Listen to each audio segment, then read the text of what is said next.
looking today at chapter 6.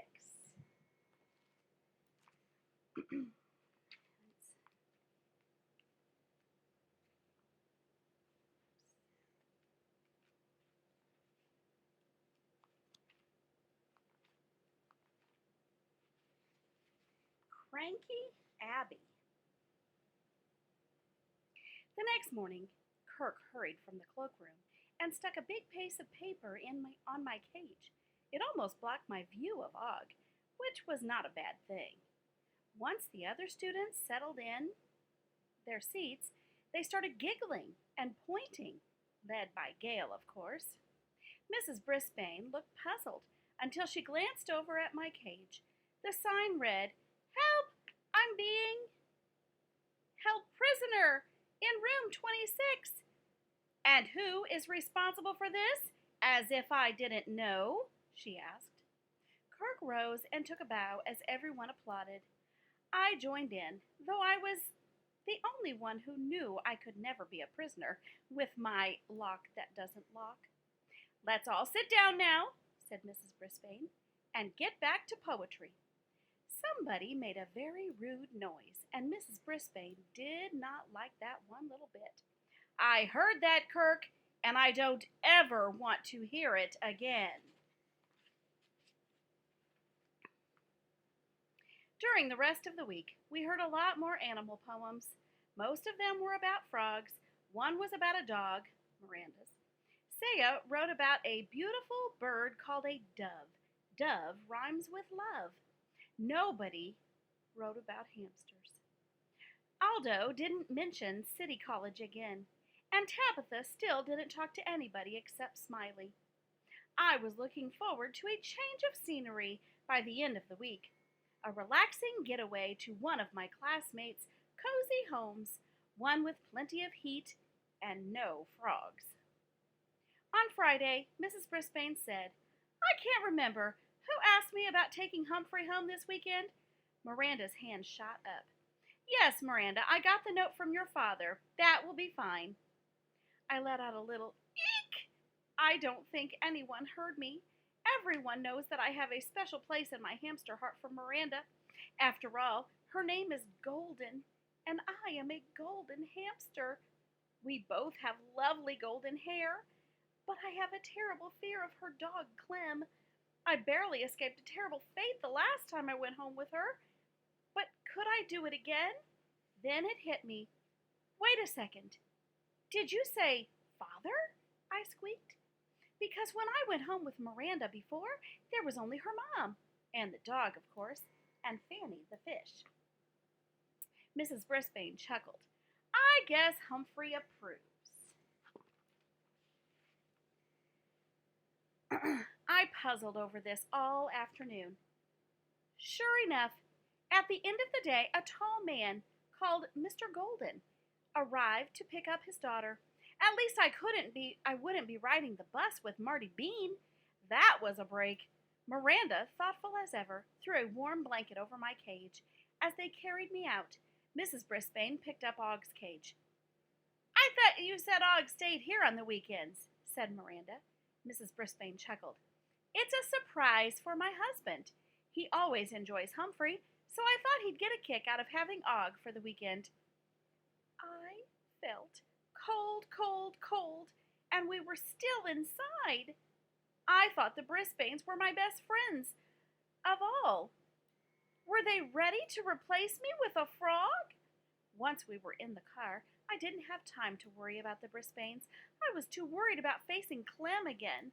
I could practically see his slobbery tongue and drippy nose and smell that bad breath waiting for me up in Miranda's apartment.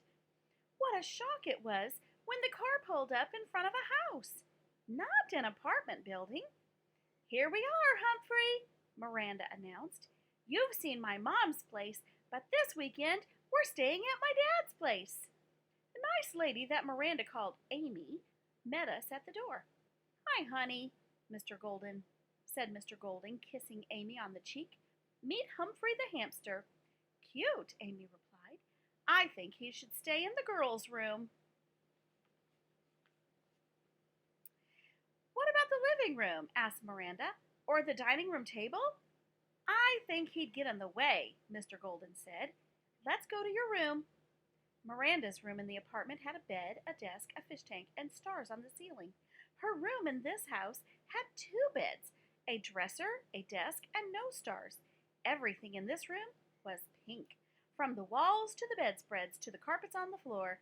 A girl about Miranda's age was sprawled across one bed, reading a magazine.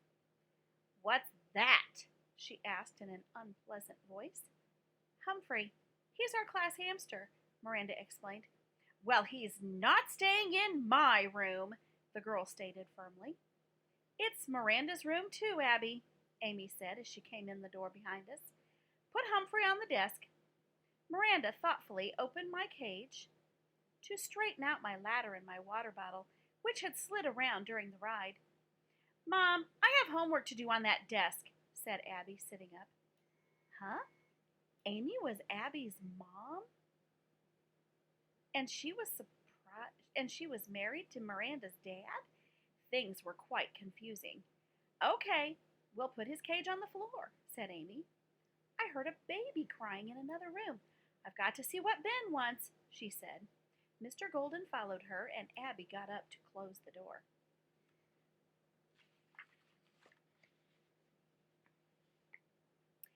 "He stays on your side of the room," Abby told Miranda. "And don't forget, no crossing the line." Abby took her foot and dragged it in a straight line across the middle of the pink carpet. "No crossing the line. Ever," Miranda sighed. "I know. You tell me every time I'm here." "Sometimes you forget. And don't touch anything of mine."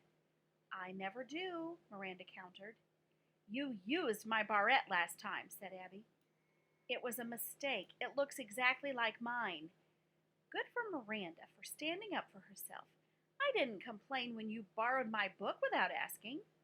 Abby plopped back on the bed again and thumbed through her magazine. "Just don't cross the line," she muttered. I hopped on my wheel for a spin. Sometimes it cheers people up to watch me spinning. Abby was not one of those people. She glared at me. "Don't tell me it makes noise," she said nastily. "Can't you stop it?" "Humphrey is not an it. He's a he," said Miranda. I love that girl. "You could read in the living room," she suggested. "I was here first." Abby suddenly slammed down her magazine and stood up. "Okay, anything to get away from you." After she left, Miranda leaned down close to my cage. "I was hoping she'd like you, Humphrey. She sure doesn't like me." "It's not my fault my dad married her mom. It's not my fault she has to share her room with me every other weekend." She sighed. "I've tried to be friends with her, but it's no use. She's a wicked stepsister, like in Cinderella." Miranda looked sad, sad, sad. So I leaped up on my ladder and hung from it by one paw to cheer her up. She smiled, so I leaped onto my tree and began swinging from branch to branch, like that Tarzan guy I saw on TV. That made Miranda laugh. Abby returned with a sour expression on her face. I must have looked that way the day somebody in room 26, I'm still trying to figure out who, slipped me a slice of lemon. "Mom wants us to help fix dinner. She's got to feed the baby." She disappeared as quickly as she had appeared. "See you, Humphrey," Miranda whispered.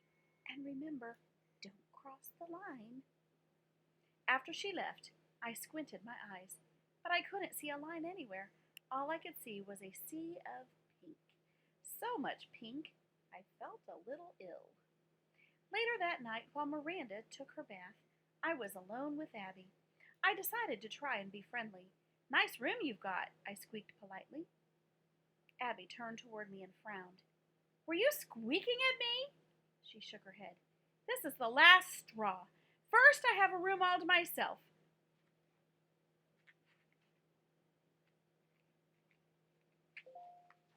Then, Mom marries him, and pretty soon I have a stepsister taking half my room and a new baby brother crying all the time, and nobody knows I exist. I'm supposed to be happy about the whole thing when it wasn't my idea? And now they've moved in a guinea pig? That wasn't a huge insult because guinea pigs are cute and furry like me, only not quite as cute. Anyway, I could see Abby's point.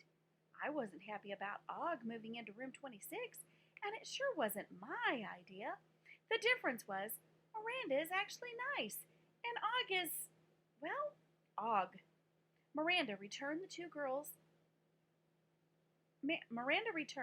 and the two girls settled into their respective beds. "Night, Humphrey," Miranda said to me. Neither girl said a word to the other. I had a long night ahead of me, and since I'm nocturnal and do most of my sleeping during the day, I had a lot of time to think. What Abby had told me helped me understand why she was so crabby with Miranda. If only I'd studied psychology like Natalie, maybe I could get inside her head and figure out how to make her like Miranda as much as I did. The next morning, Miranda cleaned my cage while Abby lounged on the bed, writing in her diary. "What are you doing anyway?" she asked Miranda. "Taking out the old bedding, putting in new, changing the water, stuff like that." Abby slammed her diary shut. "It doesn't, go to the bathroom in there, does it?" "Well, sure." Abby leaped off her bed and pointed to the door. "That's the most disgusting thing I've ever heard. Get it out of my room right now." I've figured out a lot about humans, but I still don't know why my potty corner is always such a big deal to them. I'm really quite tidy. Miranda didn't budge. "He's on my side of the room." I was all for Miranda. On the other paw, I could see that Abby had been through a lot of changes in a short time. It's not easy getting a new roommate. I learned that the hard way. I also knew what a good friend Miranda can be. Friends help friends, so I figured it was time I did something about it. I had a plan using reverse psychology. Since Miranda had no luck getting Abby to like her, my plan would make them not like each other even more, if that was possible. Okay, it didn't make a lot of sense, but when Natalie used reverse psychology, it worked really, really well. I had a chance to set my plan in motion a short time later when Mr. Golden announced that the whole family was going to a museum. "Do we all have to go?" asked Abby. "Yes, of course. We're a family, said her mom. Abby wrinkled her nose. "Even the baby?" "We'll bring the stroller," said Miranda's dad. "He'll like it."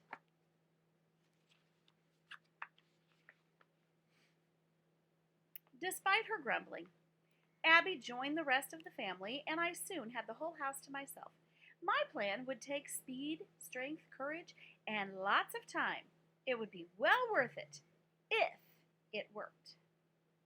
Once I was sure they were gone, I opened the lock that doesn't lock and hurried over to Abby's bed. I had been studying it all morning, and I thought that if I grabbed on, I could climb the bedspread, paw over paw, like a rope. I was huffing and puffing by the time I reached the top, but I made it. Sitting on top of the bedspread was the purple and pink striped pen Abby used to write in her diary. I gave it a big push, and it rolled off the bed and onto the floor.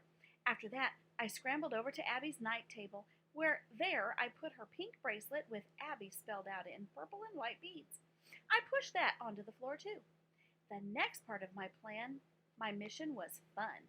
I grabbed the edge of the bedspread and slid down, down, down really fast. I was far from finished. Next, I climbed all the way up Miranda's bedspread to get to her gold ring with the pink stone, which I pushed onto the floor along with a red, loopy thing she sometimes used to pull back her hair. You don't expect a guy hamster to know what it's called. I was halfway to my goal, and the hardest part of my plan was yet to come. All morning I'd had my eye on a big ball of string on the desk. A long piece of string hung down almost to the floor. I grabbed it and pulled as hard as I could. More and more string unrolled and fell to the floor. I chewed it off and set to work. Looping the string around the pin and the bracelet, then holding the string in my teeth, I climbed up Miranda's bedspread again. Phew! Mrs. Brisbane says exercise is good for you, but that was work! Once I was on the bed, I tugged on the string, pulling up the pin and the bracelet. Believe me, for a small hamster, those two items are very heavy. I carefully laid them both on Miss Miranda's pillow, where she wouldn't miss them. As tired as I was, there was no time to rest. I slid down to the floor, looped the string around Miranda's ring and the hair holder thing, and pulled them up onto Abby's bed, laying them on her pillow. I'm happy to say those two items were not as heavy as the others. When the girls came back, Miranda would find Abby's belongings on her own pillow. Abby would find Miranda's things on her own pillow. I scurried back to my cozy cage and closed the door behind me. I wanted to be safe when the fireworks began. Little friends may prove to be great friends. That was said by